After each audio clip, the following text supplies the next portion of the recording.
folks, how you doing? Welcome back to the show. This is episode 142 of the Cycling Hokkaido podcast. Today, I have another excellent guest. I have John Swain, who is cycling the length of Japan from south to north, from Cape Sata to Cape Soya. John, welcome to the show. How are you? I'm good. This is a great opportunity. Yes, thank you. Thank you for being here today. Well, actually, I'm on location with you today here at the Swanky. The Swanky Hotel. The Swanky Hotel. Yeah. What a name. And how is it? Is it swanky? It's far from swanky, but it will do. Now, we're in this tiny room. Are they allowing you to keep your bike somewhere? Yeah, they've got it downstairs behind a gate. And the gate is locked, and I've got my bike locked up, so that's I'm feeling good about that. So it's all good, all secure. Yeah. Because in Japan, there's relatively low crime, but it is open season on bicycles. And it's Sapporo's a big city, and who knows what might be going on, but yeah, I feel good. It's a good location. Excellent. Yeah. And John, can I ask you to introduce yourself a little? Sure. Well, I'm from the United States. I grew up in upstate New York, so it's kind of like same latitude as Sapporo. I live in Greensboro, North Carolina now, and I got interested. Well, two things. I got interested in biking when I was a kid. Yeah. I got interested in Japan when I was an undergrad in college. And I was studying acting. Acting? And and I was taking a history of theater course. The professor was a scene designer and historian, and he spent a 50-minute lecture on all of Asian theater. Wow. China, Indonesia, India, Japan, and something about Japan just clicked with me, and I started to learn more about myself. Had a great professor, acting teacher. When I went to talk to him, I said, am I crazy to be interested in Japanese theater? And he said, no, actually, when I was doing my grad work, I shared an office with this guy who's now at the University of Kansas, and it's cool. And I think you should think about doing a master's degree in Japanese theater. So I ended up going to University of Kansas, the middle of nowhere.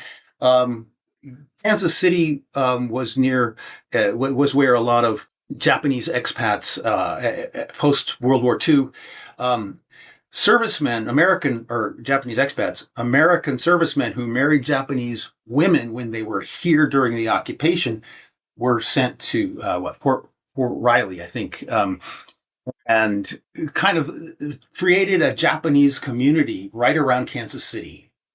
And so there were lots of Japanese there. Wow. I came to Japan first in 1981. I was in Fukui Prefecture. A little bit like you were mentioning, Martin, there were a few foreigners there. Really tight community. And this bike trip, I've had a chance to meet up with some of them after like 35 years. But now, it's changed. And then I studied in Tokyo for a while, and started to learn more about Japan and Japanese theater. Finished my master's degree, came back to Japan, and was teaching English for a long time in Tokyo and in Chiba Prefecture. Wow. And then, things changed in my life. I got divorced. Even though I had 2 kids, I decided I would go back to the States and do a PhD. My interest in Japanese theater shifted from traditional theater like kabuki and no to contemporary theater that's being made today by Japanese about today's events. Wow. Like Shakespeare, you can do Shakespeare and relate it to lots of things today. That's really hard to do with kabuki and no. There's certain ways to do that. So I wanted to know about theater that connected to Japanese people today. And so that's what I did. And in all of that, I've been a cyclist. One of the first things I did when I got to Fukui in 1981, in July of 1981, is I started to shop for a bicycle. Okay. And it was hard because I'm not a big guy. I'm 177 centimeters, 5'10". But finding a frame that was big enough for me was difficult in the little, town. I mean, Fukui is a city, but it's a small city on the west coast of Japan. And it was hard to find a bike that was suitable. I had to, order it special, from a bike shop, but I had a bike and I started cycling around Fukui. Yeah. Just, I've had a bike, forever. Actually, this trip is, sort of an extension of a trip I made when I was 20 years old. Okay. When I was 20, my younger brother and I cycled across the U.S. Wow. We cycled from New York State to California. I guess, 3,500 miles, whatever that is in kilometers. And we were young and vigorous, and we camped most of the time. Now I'm old and decrepit, and and I said I'm not going to camp. I'm going to stay in hotels and stuff on this trip. Okay, I get the not camping thing, but folks, this is not an old decrepit man I'm talking with today. This guy is alive. So that's a lot of my background. I guess, with Japan, I've, as I say, I have a PhD. What's your PhD in? It's in Japanese theater. In theater? In theater, yeah. Wow. I did, as I say, I got interested in contemporary theater, and I started to get interested in theater by, or about non-Japanese people. So that means especially resident Koreans in Japan. Okay. That was my first connection to that, because I translated a play by a Japanese playwright about a Japanese family that was living in Seoul, Korea during the early 20th century, in it's like 1909, during the Japanese colonization of Korea. And they, in this play, there are Japanese attitudes towards Korea that are depicted and criticized, and it really fascinated me. And so I did a translation of this play, and it was published by the Japan Playwrights Association.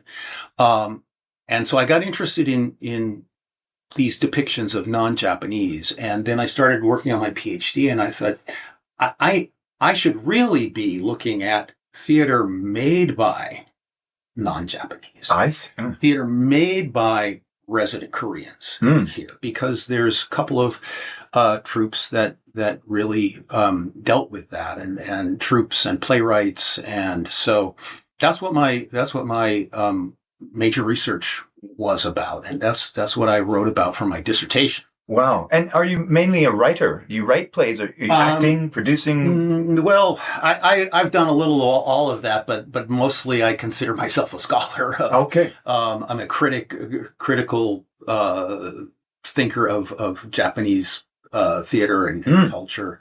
But yeah, I've acted, I've written plays, I've directed, but that is fascinating. Wow, I did not know any of that. Because again, I was saying, I searched for you on the internet, and I found quite a bit about you. And it was saying the main thing, I didn't know anything about this Japanese theater. Yeah. But what came up was voice work for textbooks. Well, they're fiction, actually. Okay. Fiction, books on tape, kind of, that audiobooks. Audio. Okay. Yeah. Mm. Nothing remarkable, but I've done a few things. But yeah, no, the part of this journey I'm on right now, from Cape Sata up to Cape Soya, Yeah. is an idea I had back in the late 1980s. I was living in Chiba and teaching English and doing things, and being interested in Japan. I kind of was looking at this whole thing of the cherry blossom. The front, yeah. The cherry blossoms start in southern Japan, and they gradually move all the way up to the north. And and everybody in their little location, wherever they are, celebrates the cherry blossoms, does their thing. They have, cherry blossom viewing parties, hanami, and they go out and they exclaim and take pictures and drink beer and sake and whatever. And it's a good time. I got thinking, that cherry blossom front is moving right at the pace that you could match on a bicycle. Excellent. I said, I would love to do that someday. Yes. And here it is. Here it is today. So, that was a long time ago. And I didn't do it because I was teaching. The academic year and everything just makes it impossible to have this much time. I mean, a month and a half to follow along with the cherry blossoms. And I was kind of like, well, it went past. And then I was here last year visiting my kids in, it was the same time actually last year. And I thought, maybe I could do that. Maybe I could do it. If I'm going to do it, I'm 70 years old. I'm almost 70. I'm almost 71. I'll be 71 in a couple of weeks. Well, happy birthday. And I thought, if I'm going to do this, I need to do it now. Right. And so... But you don't look 70. Well, thank you. Holy smokes. You're in great shape. I blame it on my dad. He was always in great shape when he was alive. But so went back to the States and just, I said, I am not in shape to do these many kilometers on a daily basis. So I started just, riding my bike more and more and trying to get in shape. And, I bought a bike, through REI, one of their, touring bikes that they've had. And it's done me very well. Sorry, REI? Yeah, REI, Recreational Equipment. What it was? Innovations. Something like that. What is their incorporator or something? I don't know, but it's REI is a fairly big organization company in the States that sells outdoor, adventure goods, hiking, camping, cycling, skiing, whatever. Cool. Yeah. And what kind of bike are you riding? Well, so it's a steel frame, chrome moly frame, a little bit heavy, but and the geometry is really made for touring. It's not a real road bike. Yeah. I mean, I have a carbon frame road bike as well that is much tighter geometry. But one of the things or one piece of advice that somebody gave me was, you want a bike, you want a steel frame bike, because if you're out in the middle of nowhere and something breaks, you can't fix a carbon frame. I see. Right. You can temporarily weld a steel frame. Cool. Yeah. Right. So I did that. As I say, it's a little heavy, but it's done me well. The only problem I've had, and it was my back wheel. Oh yeah, you said yeah. And the story of my back wheel, I don't know for sure, but I got put onto this path by the route planning app that I've been using. I've been using Komoot. Komoot, yes. And it put me on this path that was concrete surface, but it had not been used in years. And so it was up the side of a mountain. It was, like for 900 meters, almost straight up. And there were cedar trees all around, and the whole path was covered in wet leaves and branches, and I couldn't get any traction. Yeah. I had to push the bike up this thing, and during that time, a stick that had fallen off one of the trees, a fairly big stick, got caught in my chain, and I think it also got caught in my wheel and broke a spoke. Oh no! In my back wheel. Sure. And I didn't notice it. I was too caught up in the moment of pushing my bike up the hill, and so I started riding with a broken spoke. Yeah. And it got worse and worse. And so I finally realized. I thought it was my front wheel at first, but finally I did realize my back, because it was on the back, with my disc brake and my freewheel. Yeah. I didn't have the tools to change the spoke. Sure. Myself. So then I started looking for a bike shop that could do it, and that was an adventure in itself, because I was in Akita on like a Tuesday or Wednesday, and a lot of bike shops in Japan are closed on Tuesday, Wednesday, or Thursday. Okay. Okay. And so the one good bike shop that I went to was closed. I finally found a bike shop in Hirosaki in Aomori Prefecture. Great guy was there. He took a look at my wheel, and he says, "Yeah, I can fix that. I may not be able to do it right away, but fortunately, I'd also planned to spend a rest day in Hirosaki." Okay. So he was able to get it fixed by noon of the second day. Great. Yeah.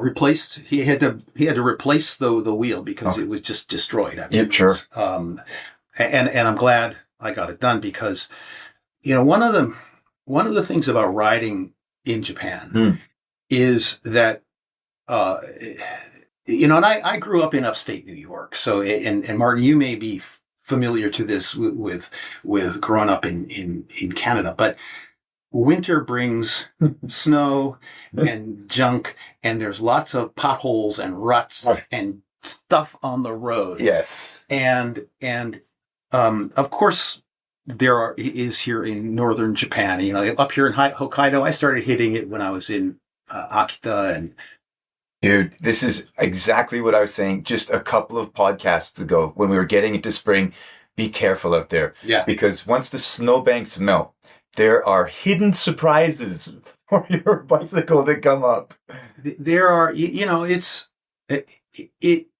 nature does its thing. Yes.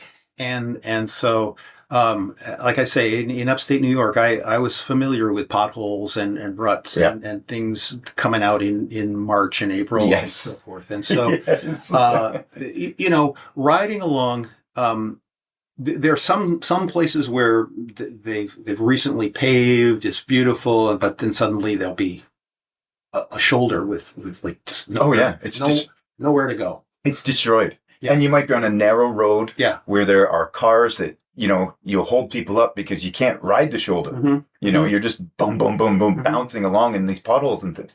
Yeah, it's real treacherous. Yeah, I had a bus driver just yesterday. Well, he was inches from me because I think he was pissed that I was holding him up, but he passed me with just like, but yeah, you can't do anything about that. You have to just take your space on the road. Yes. When you do that, because Japanese drivers are really, for the most part, respectful and careful with cyclists, and that's something which,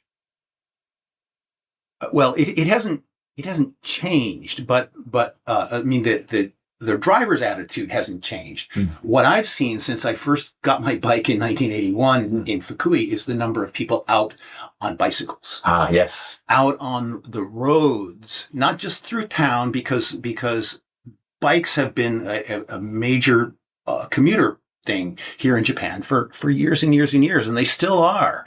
But more people out on the roads. In the last, I would say in the last 20 years at least, I've seen many more people cycling and taking up their space on the roads, and the cyclists are careful. Those long distance cyclists are careful, and the drivers are careful as well. And I would say to anybody who is thinking about riding here in Japan that's something to not really be worried about. Yeah. You have to be careful. You have to watch out for the traffic. Of course. But it's really a lot easier. I like riding here better than I do in North Carolina. North Carolina's they're crazy people on the roads. Well, that's great, because that's one of the questions I wanted to. That's one of the things I wanted to talk to you about. Can you compare riding in Japan to riding in North Carolina or America? Well, the comparison really has to do with the attitude of the motorists. For me. So they're just it's crazy. You just said they're crazy drivers. They're crazy drivers, and they're people who, my partner, she says, well, I think some of these guys that drive by in their big black pickup trucks and honk at you aggressively, do it because they see you out there, you're having fun, and they've got to go to work. But there really is a sense, a much greater sense of risk. Really? Riding around Greensboro, North Carolina than here in Japan. Really? So you get people just driving up on you, just wailing away on their horn. Yeah. Get out of the way. Yeah. How dare you have fun? Right. How dare you be on the road? Kind of. It's you've got this toy that doesn't belong here where real vehicles are supposed to be. Okay. So a general disrespect. Yeah. Oh. Yeah. And again, I think it goes back to the fact that in Japan for a long time, I mean, certainly even before World War II, but certainly since World War II, bicycles have been a major form of transportation. Yes. Around cities and towns and everything. Yeah. And people need them. They use them, and the Japanese laws, the traffic laws, protect them. Right. Well, there's been some changes recently with all those blue ticket laws. Yeah. 133 new rules that came in. Right, and those are weird and really strange. I think there's some logic to it, but what I'm talking about is the penalties for a motorist hitting a pedestrian or a cyclist. Yeah, it's always the motorist's fault. Right. And the motorists can be punished heavily for injuries to a pedestrian or a cyclist. Right. And so people are aware of that and respect that. And how long did you live here? Well, all together with with teaching and my research, it's been 20 years. Wow. Or more. Yeah. Yeah. Wow, that's so cool. And you come back often? I come back at least once a year, except during COVID, to see my kids and my grandkids. Grandkids? Yeah. How many grandkids have you? I have three. Three. I have a granddaughter who is just started junior high school. Cool. She's 12 and just started junior high school. And a grandson who's in third grade and another grandson who's in kindergarten. Wonderful. And where are they? Well, my son and my granddaughter are in Koga in Ibaragi prefecture, so a little north of Tokyo. And then my daughter and my two grandsons are in Yokohama. They're about 2 hours apart by train. And excellent. And have you been to Hokkaido before? Yes. Yeah. I've been to Hokkaido. This is actually, I guess this is my third visit to Hokkaido. Yep. The first time I came, I was here for a Japan Playwrights Association meeting. They had their annual meeting in February here in Sapporo. It was cold and icy, and then I came again. I guess it was in the summer of 2000, I think. Yep. I spent a little time here. So yeah, this is my third time in Hokkaido, third time in Sapporo, but I've never been farther north than this. Great. Well, you've picked a good season. Your timing's really good for this because just a few weeks ago, there were some people who were cycling around the world who were kind of in early-ish spring, and they did not really have a positive experience here in Hokkaido. Yeah. They got as far as Asahikawa and were like, that's it. They turned back and wanted to just get to Honshu as soon as possible. Well, the weather for me has been really pretty good. It's been cool. I've had a couple of places, a couple of days where it's hit about 20 degrees centigrade at the high, but mostly it's been below that. I've had a couple of days of rain, but not really bad. But following the cherry blossom front is a great way to plan your timing coming through Japan. Yeah. You're almost guaranteed gorgeous scenery the whole way through. It's kind of amazing because one of my friends from Fukui who I met, I was talking about, he goes, I've been here a long time. I don't get it. I'm like, well, okay. Everybody has their likes and dislikes, but the cherry blossoms are beautiful. Yes. Flowers are beautiful. Yes. And spring is beautiful. Yes. And I get to experience that for a month and a half. Yeah. Because just a couple of episodes ago, I was talking about how the cherry blossom season in Hokkaido is a bit longer than other places in Japan because there are so many different types of blooming trees. Right. So, like just yesterday, when a friend of mine we rode out to Kuriyama. We still had cherry blossoms all along the way. Yeah. It's almost 3 weeks now they've been blooming. Yeah. It's a beautiful time.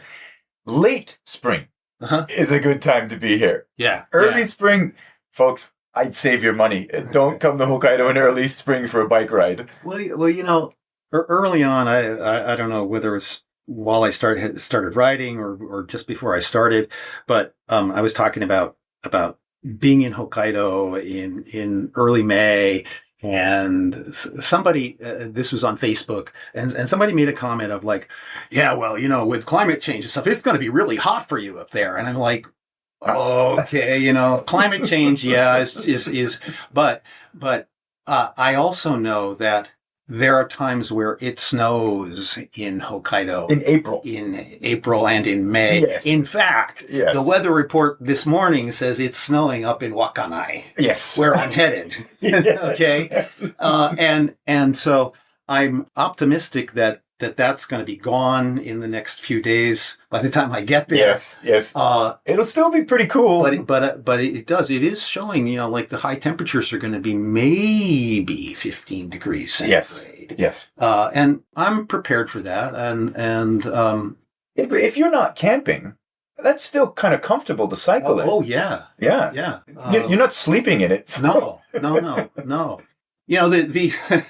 The other thing that's been interesting about this trip and it is that there was an earthquake. Yep. Off the coast of northern Japan, off the coast of Hokkaido with tsunami warnings.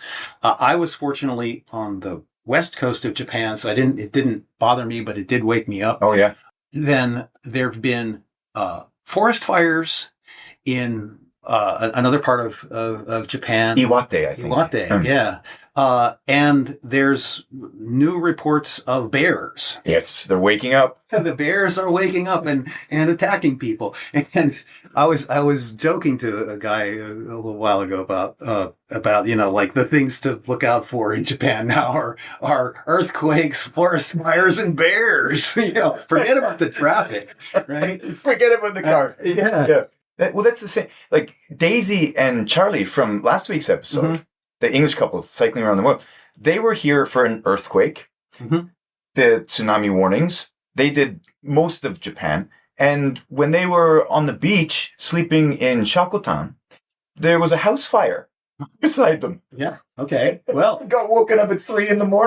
The fire trucks ablaze, smoke coming into their tent. Like, it's a wild place. Like, and they actually saw a bear. Oh, Somewhere south of Hiroshima, they were saying. Well, there's on the way over here, over Nakayama Pass. Yep. There was a bridge that was the name of the bridge was, I think, if I'm remembering this correctly, was Kumamibashi. The bridge to see bears. And I'm like, okay, bears, where are you? This is on a big highway. There are no bears around there, but they're not going to come out near there. But I was just like, okay. This is real. This is real. And you've seen lots of deer, I imagine. I haven't seen deer. That's another thing that's interesting about the difference between cycling here and in the States. In the States, I see a lot of roadkill. Ah. Of all kinds, so squirrels, raccoons, possums, deer. Well, that's an interesting point because, I've noticed this. If I'm heading out somewhere, for example, if I'm heading north, Ishikari, I might see roadkill, like a tanuki, a raccoon dog. Yeah. I might see the roadkill on the way out. Yeah. But by the time I get back, it's been cleaned up. It happens often. I think what it is I think drivers will go past it, but report it. Mm-hmm. And then there's a crew comes out and cleans it up. Because I'll just go out 50 kilometers. Yeah. And the same 50 kilometers back, it's cleaned up. Yeah. Yeah. Well, Japan is a clean country in yes kind of respect. Yes. But have you noticed the garbage on the side of the roads coming up here? Not so much. A lot less than around Greensboro, North Carolina.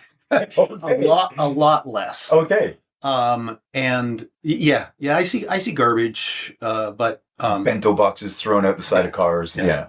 But that's in a lot of ways. I mean, not just on the side of the road, but Japanese people make an effort to clean up after themselves. Although, tossing bento boxes out the window, that it's one of those paradoxes. I yes. think, of yes. Japan. Well, that's the other paradox we were talking about earlier.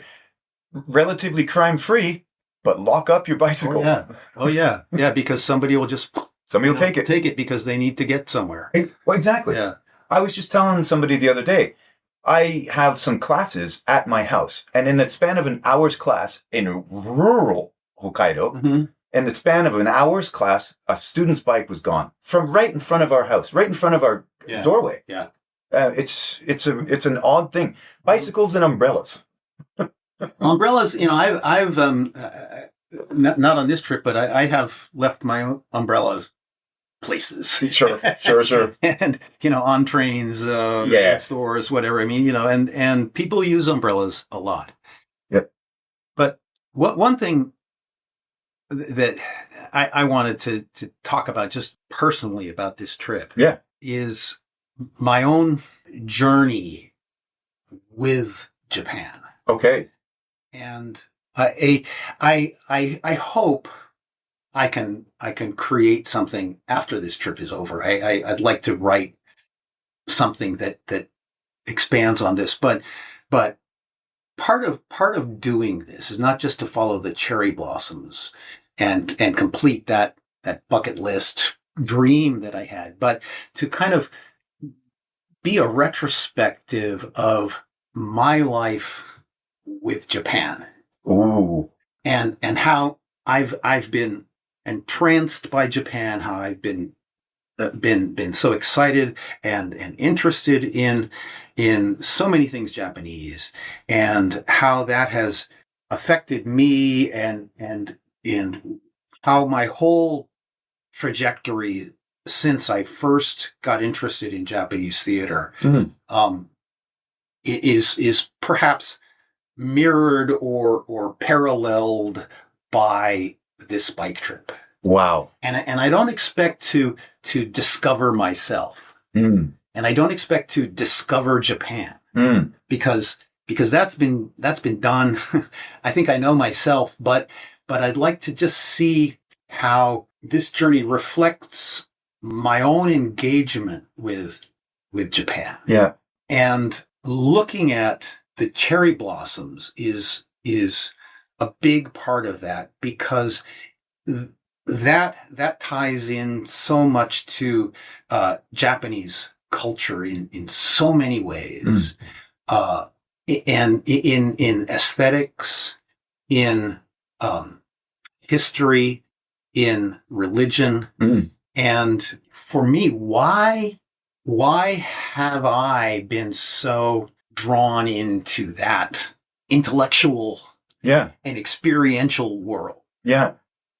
I don't know, where that's going to go, but that's really been besides just the adventure, Yes. besides just the cycling and looking at the cherry blossoms, how is my life tied up with Japan? Sure. Well, that's, the cherry blossoms represent so much here. Like, they kind of perfectly embody the whole philosophy of wabi-sabi, right? The imperfection and impermanence of life. And yeah, kind of getting there. Well, I have my own personal critical thoughts about wabi-sabi. Okay. Which I think has become it's just sort of a catchphrase that exoticizes Japanese culture. Oh, nice. Oh. And makes it recent, I say recent, within the last 20 or 30 years, writings about Japanese culture and about the ideas of wabi and sabi and wabi-sabi have become exoticized, and that people, non-Japanese people, see it as something really somehow culturally significant, and it is. But the Japanese don't spend a lot of time thinking about it. No, they don't. That's true. And so that's really my part of my thoughts about even the cherry blossoms. It's really the cherry blossoms and the cherry blossom front and having viewing parties and so forth is really important to the Japanese, but they don't think about it a lot. And so, what does that say? What do both of those things say about Japan and about me, and my own engagement take on Japan? Well, that's very true, is that living here, the Japanese people don't think a lot about these concepts or ideas.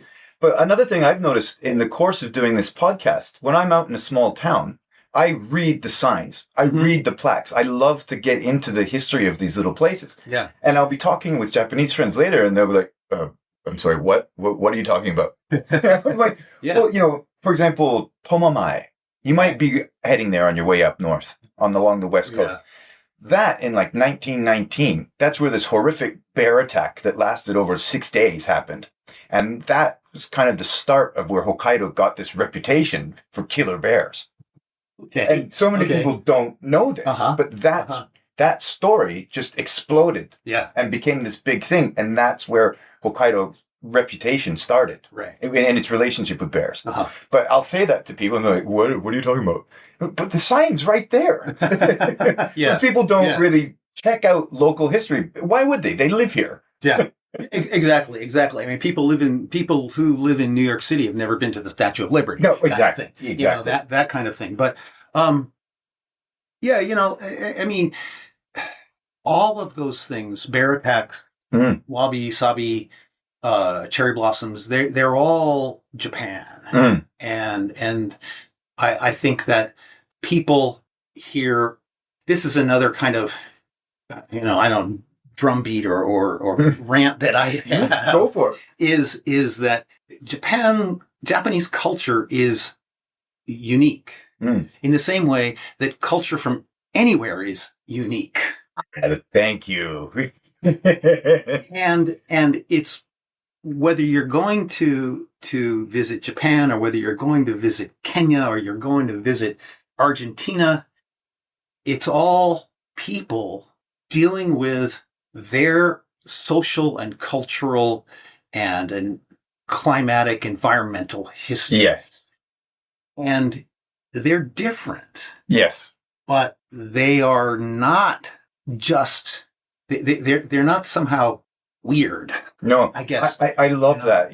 Japan is unique, but it's not unique for being unique. Yeah. Yeah.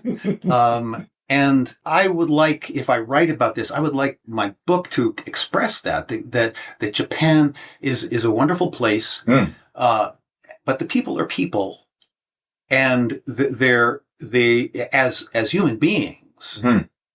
they're no different from the human beings anywhere else True. in the world.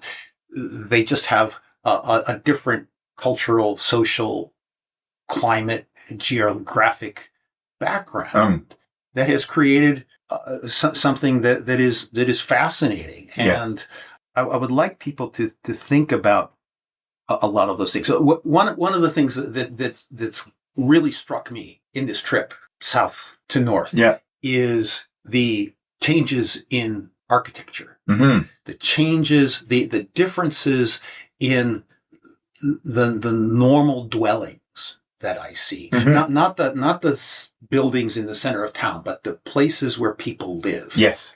And the materials that are used. Yes. The way that they're used, and how it's Japanese. Mm-hmm. But then there's things like when I was down in Hyogo and going through Bizen and that area, there are these buildings, houses that are made from large blocks. I don't know, they're like 4 times the size of your standard cinder block kind of thing. Yeah.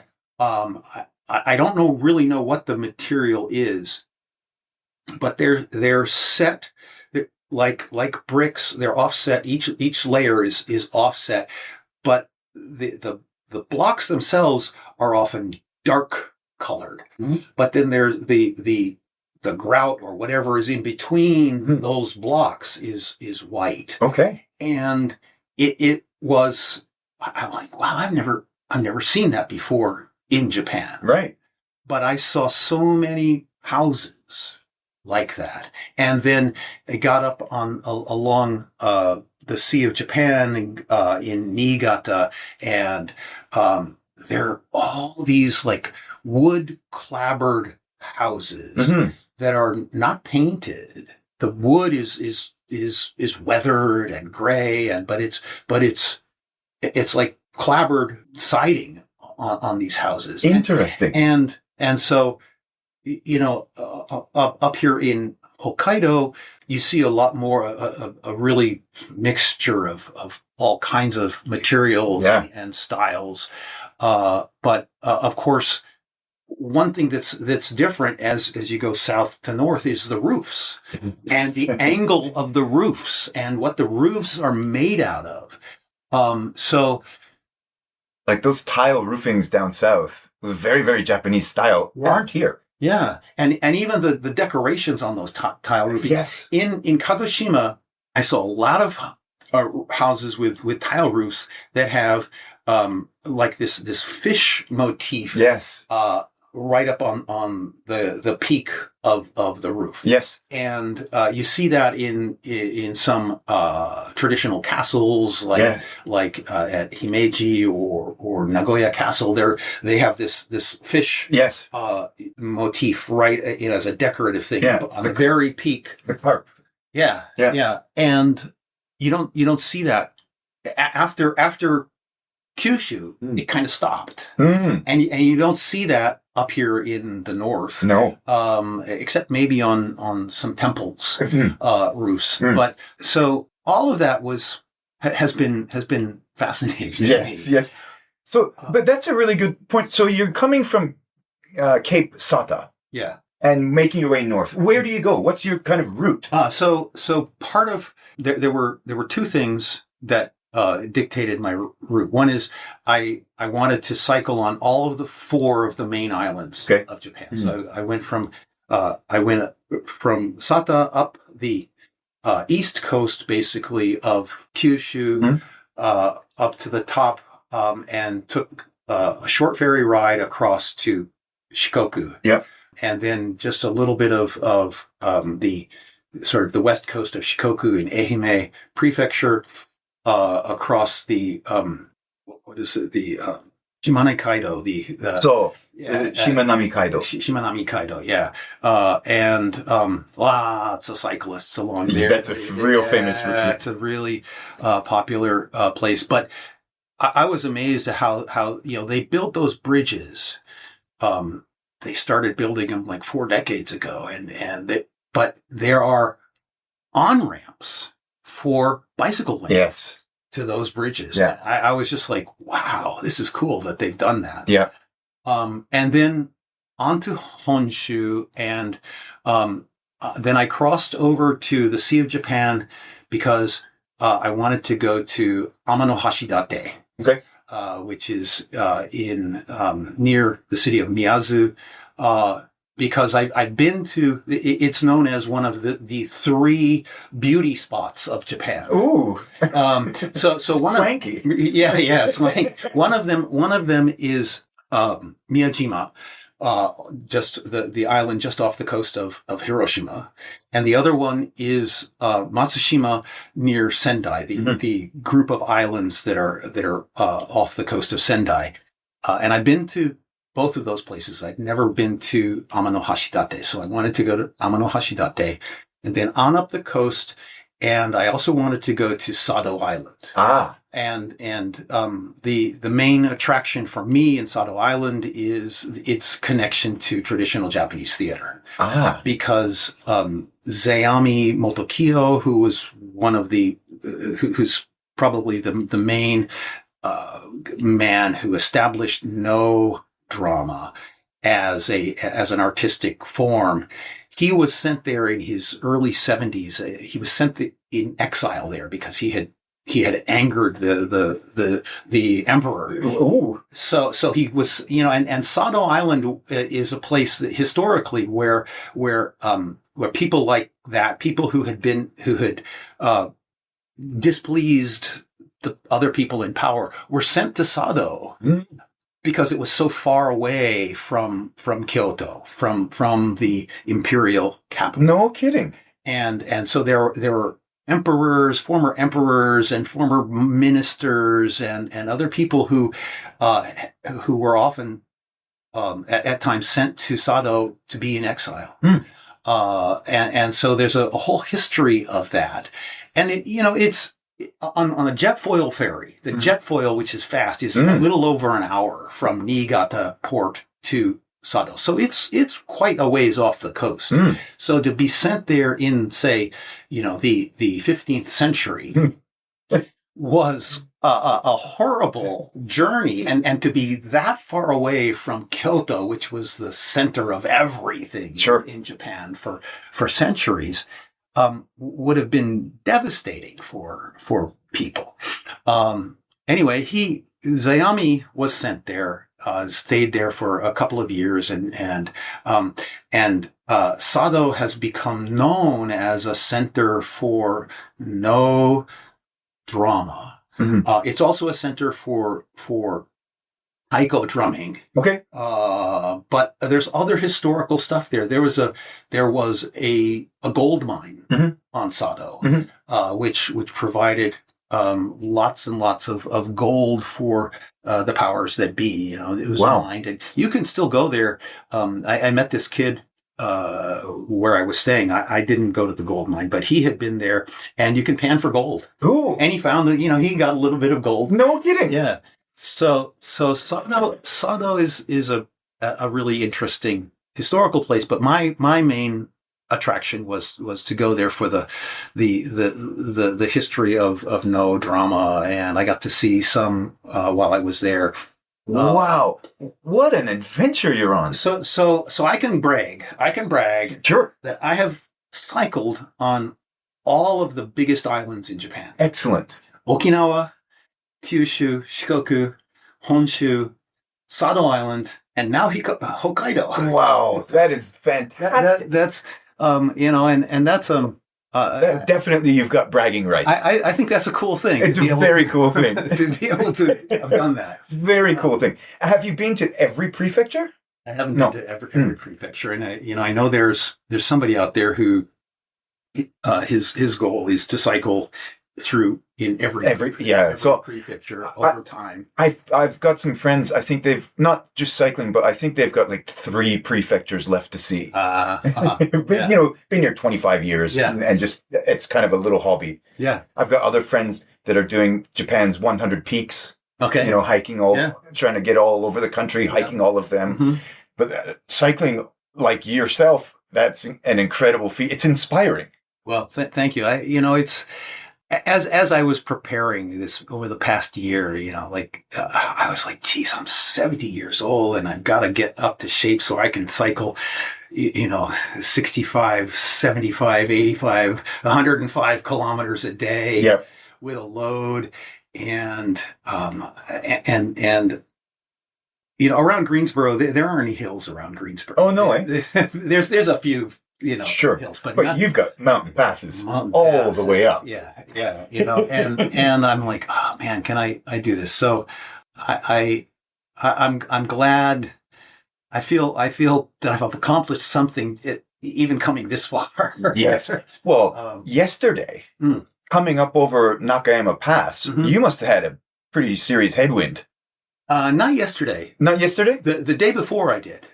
The day before, coming from Toyako Lake to Kimobetsu. Right.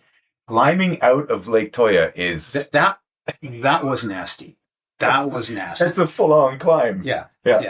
Yesterday was just, the weather was pretty nice, actually, coming up up the mountain.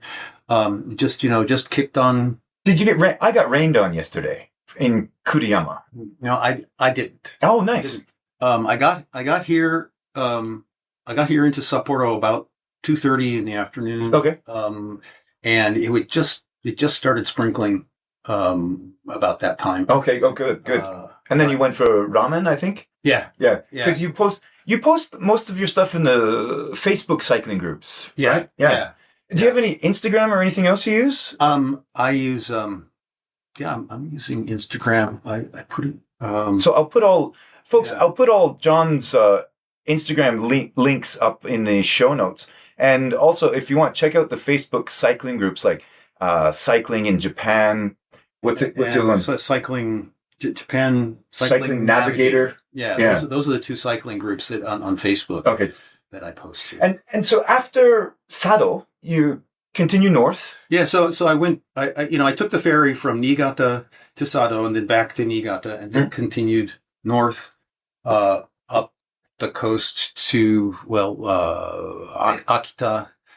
And you're going up the Sea of Japan. Yeah. The Sea of Japan. Wow. And that's where I was. When the first year I was in Japan, I was in Fukui, which is on the Sea of Japan, and I don't know. It's sort of like that's my Japanese hometown. Great. Yeah.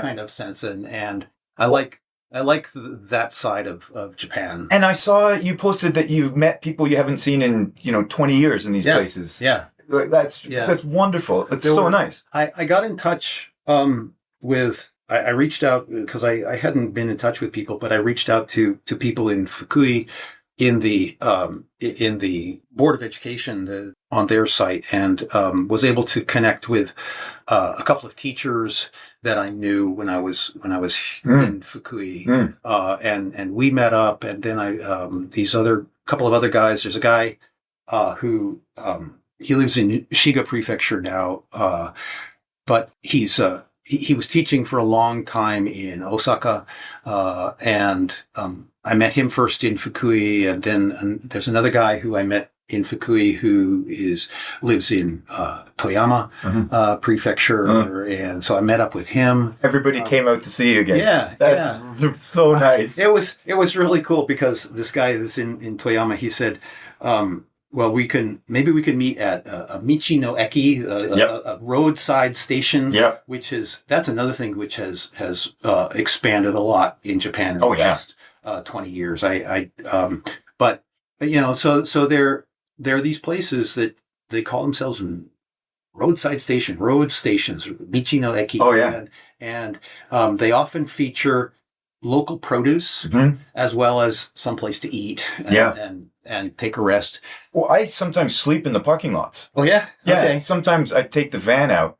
I drive out to wherever and spend the night in the parking lot, sleeping in the van.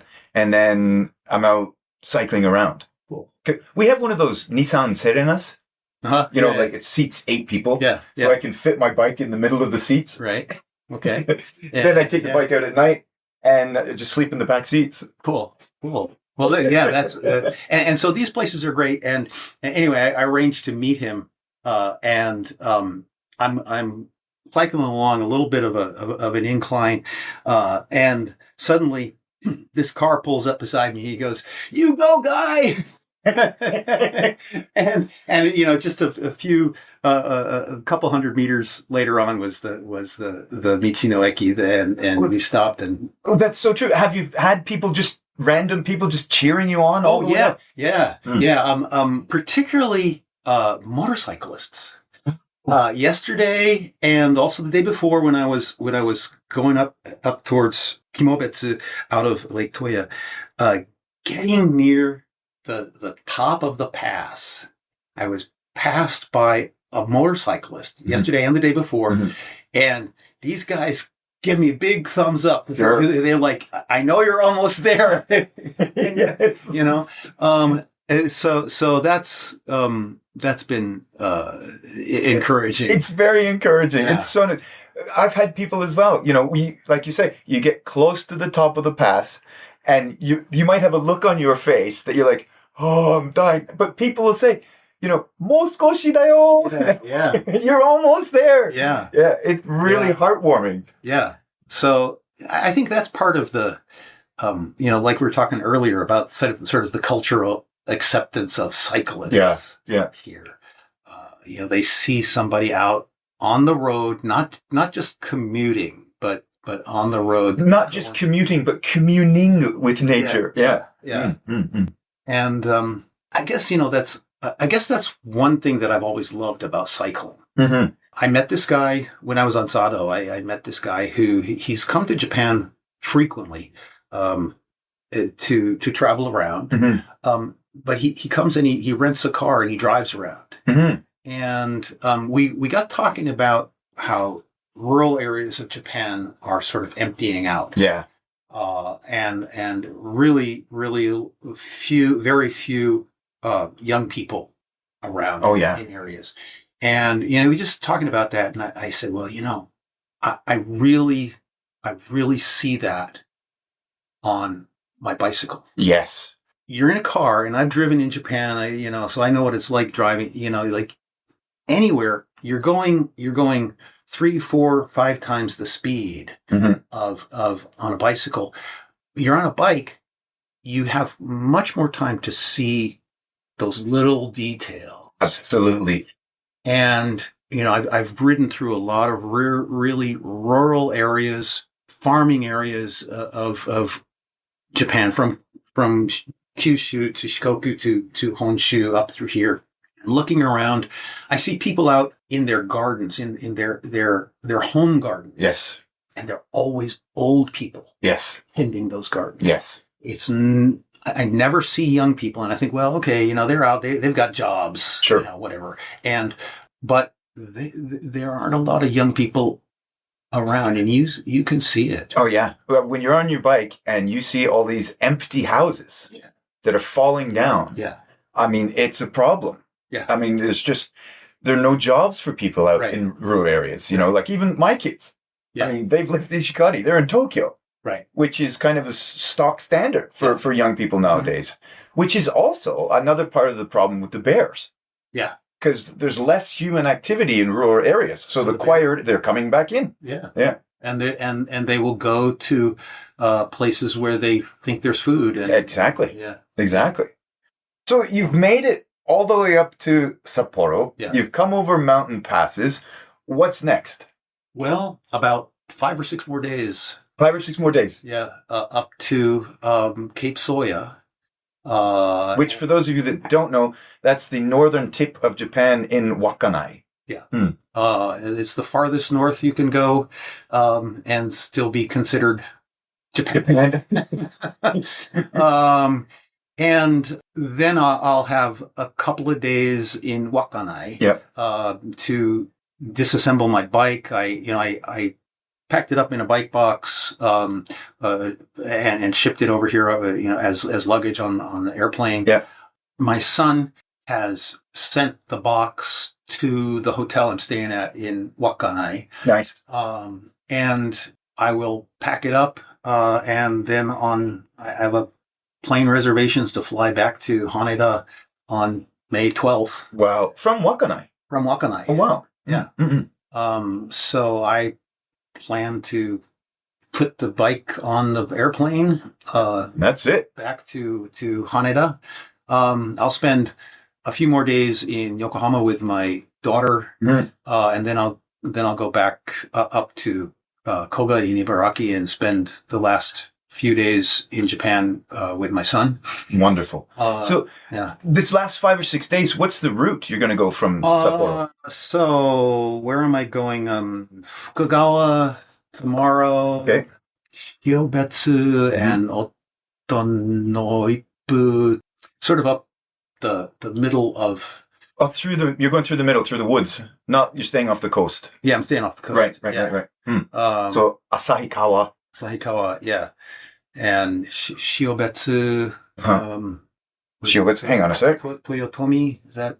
The route you're going to go, Fukagawa, Asahikawa, Shibetsu, Otoineppu, Toyotomi, Wakanai. Wow. Yeah. Gorgeous. I'm actually going to go, I'm going to spend, well, let's see, the 9th, I'll go from Toyotomi to Cape Soya. Yep. And I'll spend one night at a Minshuku there. And then cycle down the coast to Wakanai the next day. Wow. That's so cool. This whole trip you're doing is so cool. And I've really enjoyed following your posts along on those Facebook groups. Well, it's been fun.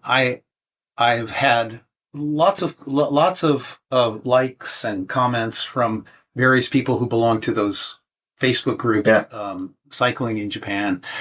And I've also been sharing with people from my hometown, sure, and stuff like that, and so it's been an affirmation to hear back from people, and share pictures, and well, again, talking to people like you who are out there doing these major rides, it's inspiring.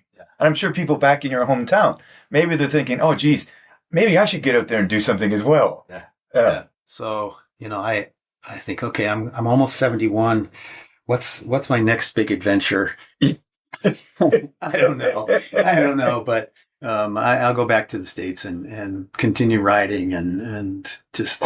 John, man, folks, as I said, I'm going to link all of John's social media stuff in the show notes. So please check him out and follow along. And John, best of luck with these last 5-6 days and getting up to the northern peak. Well, that's fantastic. And enjoy have a wonderful time with your family here in Japan before you head back to the States. John, this has been an excellent conversation. Thank you, Martin. This is so much more than what I thought it was going to be. Okay. I mean, all your theater studies and your insights and thoughts into Japan. I kind of wasn't really expecting all this. Obviously, we're going to talk about Japan, but this was just so much more than a cycling conversation. I've really enjoyed this. Thank you. Well, you're welcome.